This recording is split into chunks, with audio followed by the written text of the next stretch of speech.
Welcome to Abundantly Minimal. I'm Sarah. I'm Jake. Today's May 4th. You make a Star Wars joke? May the 4th be with you. Aww.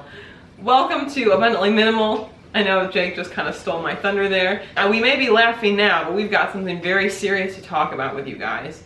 We really messed up. Wah, wah, wah.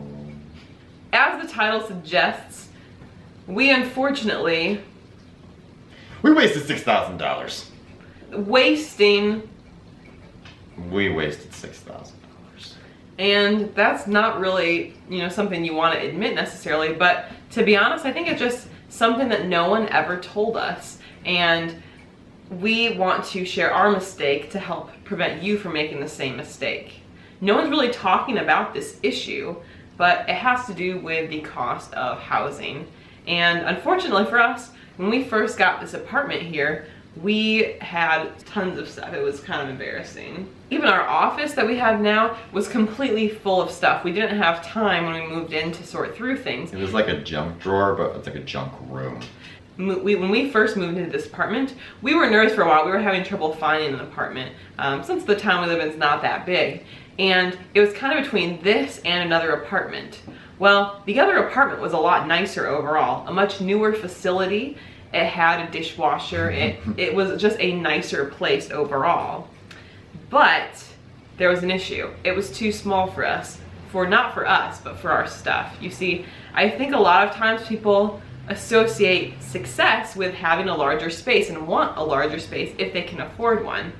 But for us, all the stuff we had kind of made that choice for us. We had to get a bigger space. The place we got was double the size and only about $150 more a month for rent. That seemed pretty reasonable to us at the time because we needed to fit all of our stuff there.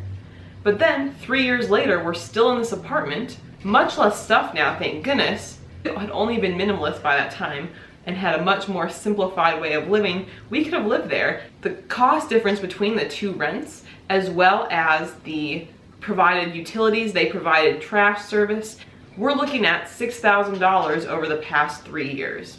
Now, is this an inherent waste of money?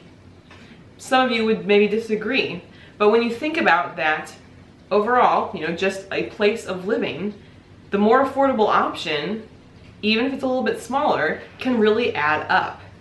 That's for us. I think now at this point, I would much rather say, yeah, you know what? We lived in this smaller place. We made it work. We practiced a minimalist lifestyle. And now we have an extra $6,000 in the bank. We're never going to get that money back. Ultimately, I think I'm happy overall with this place for the most part. Well, because you have to think about too, part of what we chose this place was for not just the size of it, but also location. It's in a much better part of town. Personally, we feel like than where the other place in question that we would have been at. Not that the other place was dangerous, it was right next to a McDonald's, which we're just not exactly fans of. We have the hookups for a washer and a dryer here, so while we sacrifice the dishwasher part, we can have clean clothes without having to travel to a laundromat.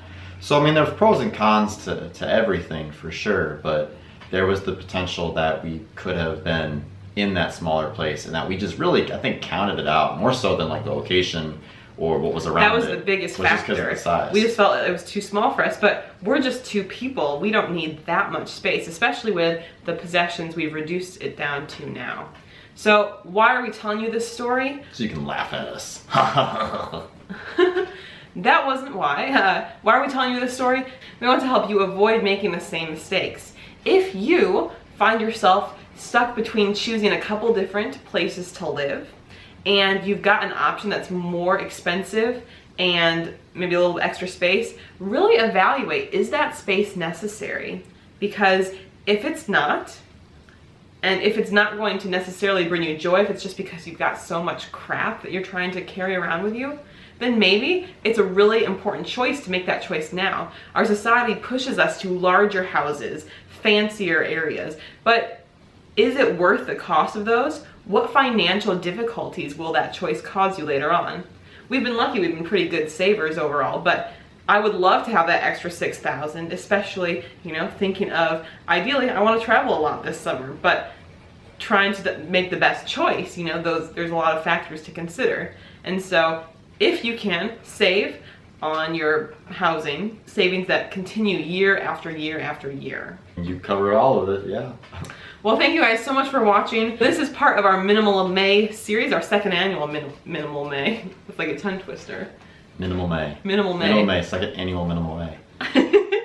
Sounds like MMA. What's that? Mixed martial arts. Oh. We're definitely not that kind of channel here. Nope. We're peaceful. Second annual Minimal May. We'd love to have you subscribe to the YouTube channel, and you can also follow us on our podcast. We're on iTunes and abundantly.minimal.com. And if you'd like to get the free 8-step minimalist transformation guide as well as the free decluttering challenge guide, you can get those at the link down below in the description.